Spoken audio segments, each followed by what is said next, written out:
Well, how about this? It's not going to be long now until you can actually bet on our Buffalo Bills without having to go all the way to Las Vegas. And you can let us know what you think about that right now by going to WGRZ.com/vote. Yes, big changes are coming.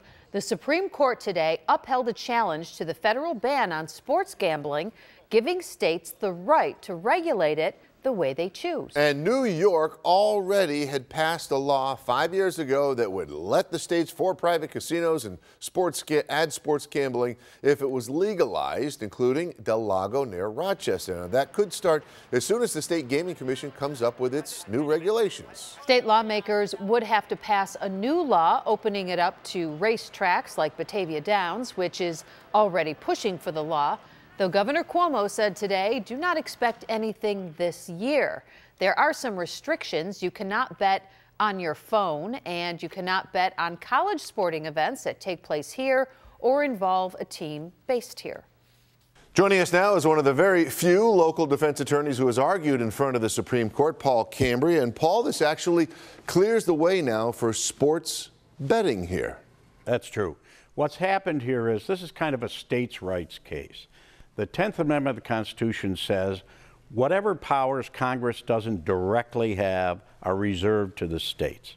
So what happened is New Jersey repealed their anti-sports gambling law, and then there was an attempt to try to enforce a federal regulatory law, and the Supreme Court said you can't tell state legislatures what to do.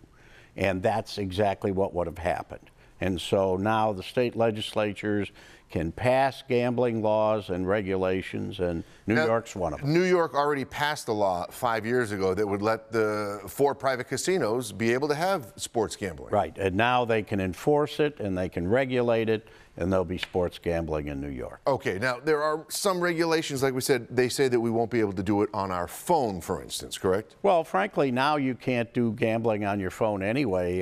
You know, you can't access the casino in Niagara Falls and make a bet. So that'll be up to the legislature to see how they want to regulate. Quickly, anything controversial about this ruling that you think? Well, I think it's interesting that the Supreme Court tells the federal government you can't tell the legislature what to do. There'll be other laws that'll be visited by that theory. Local defense attorney Paul Cambria, always great to have you in studio, Paul. My pleasure. Thank you. Of course, you can watch more of that conversation on WGRZ.com. We also reached out to the Seneca Nation today. They say that they are taking a close look at the ruling and the opportunities that it could bring for their casinos in Western New York. The Oneida Indians in Central New York say that they plan to offer sports betting at their 3 casinos soon. You can see the poll we've had running at the bottom there. You can keep voting at WGRZ.com/vote, and we're going to check out the results tonight at 6 o'clock.